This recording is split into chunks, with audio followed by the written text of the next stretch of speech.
na mahagi ang dole ng 10 pesos at 10,000 pesos or 20 US $200 US dollars na tulong pinansyal sa 536,764 displaced OFWs na umabot na sa halagang 5,441 million as of July 2021. Sa pamamagitan ng OWA ay natulungang makauwi under the repatriation program, Mr. President, at nabigyan ng tulong pinansyal, pagkain, accommodation at transportation pamunta sa kanilang probinsya ang 665,339 na apektadong OFWs. Ginugol po natin dito ang 18,600,000,000 na ibinigay ninyo. Sa pakikipag-ugnayan sa ibang ahensya, Mr. President, natulungan rin natin na maiuwi ang 896 OFW remains. Kasama na ito yung namatay na 350 mula sa Kingdom of Saudi Arabia. Mahal na Pangulo, sa isang cabinet meeting, ewan ko kung matandaan ninyo, while Chairman Popoy De Vera and I were talking, you asked us kung paano natin matulungan yung mga anak ng mga OFWs. And without our asking it, Mr. President, you gave us 1 billion as scholarship assistance sa mga anak ng mga OFW na na-displaced because of the pandemic. Dito, Mr. President, we were able to assist 19,325 na anak ng mga OFW na na-displaced because of the pandemic. Let me interrupt you. Ito ba yung tulong sa mga bata? Yung 1 billion was enough to help all of the children ng OFW? Kulang pa, Mr. President, pero yun na ang sinabi ko na nakatulong tayo ng 19,000 plus, Mr. President. Ito yung mga college student na anak ng mga OFWs. Okay. Ang mga anak lang ng OFW. Okay. Kung talagang tutulong na lang naman tayo, tuduhin na natin. If I will give you mga 3 billion, would you think that it would make a difference in the number of students of OFWs now enrolled in schools? Malaking tulong yan, Mr. President. Kung okay, I'd look for the money. Yan, ang katabi mo si Executive Secretary. Mabigay ba natin yan?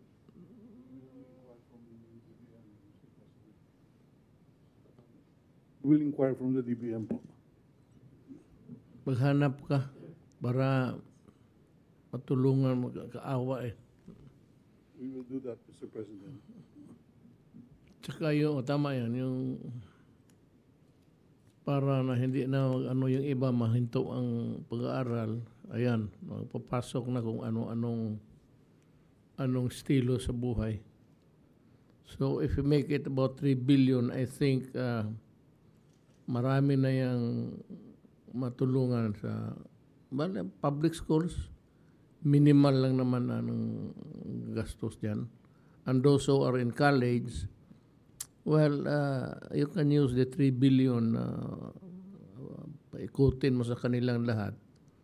And kung if need be, kung kulang, then we will increase the amount in time. Over time, we will see how it develops.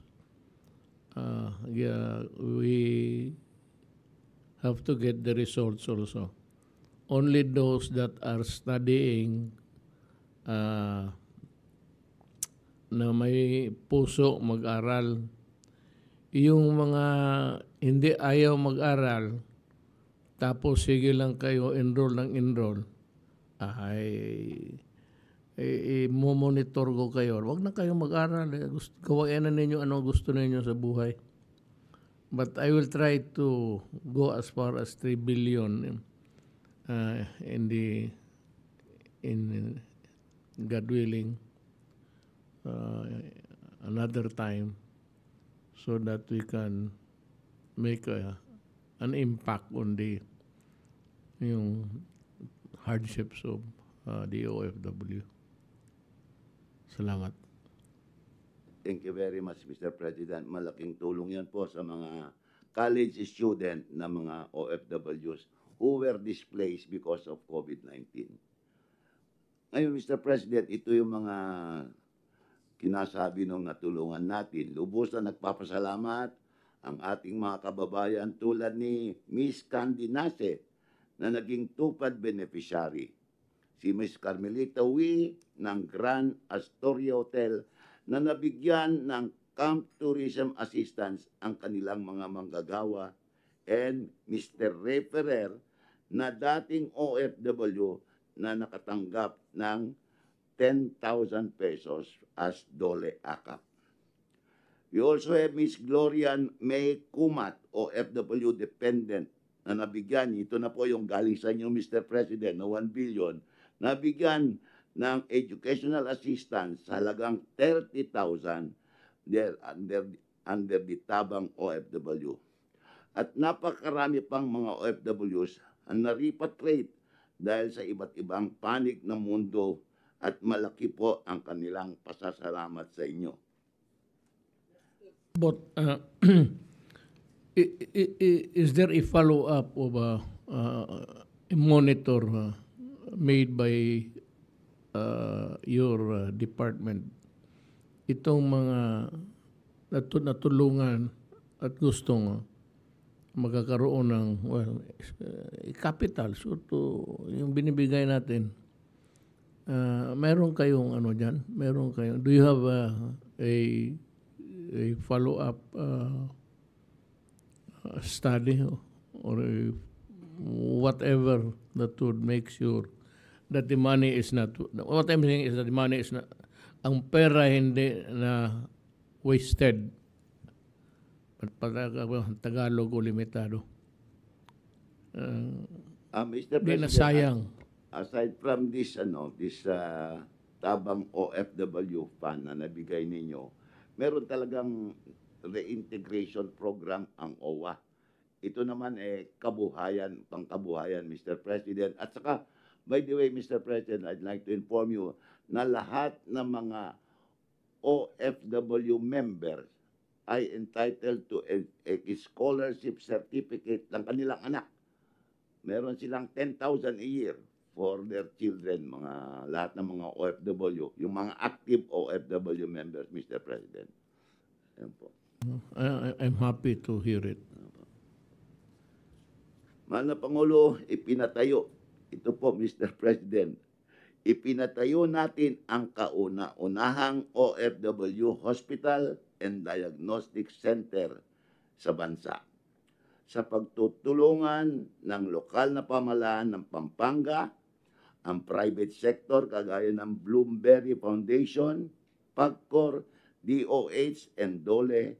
Inaasahan po natin na matatapos ang construction bago matapos ang taon at maging fully operational bago matapos ang inyong pamumuno, Mr. President. Do you have the money to set up this hospital, pati yung equipments and all? Those are the ones that would be very expensive. Yun yung mga sa loob ng ospital ang medyo magastos. MRI, CT scan, all of those things that yung mga bagay na para makatulong sa pag-diagnose ng isang pasyente or isang OFW na pumunta doon. I guess that ang pupunta naman doon talaga yung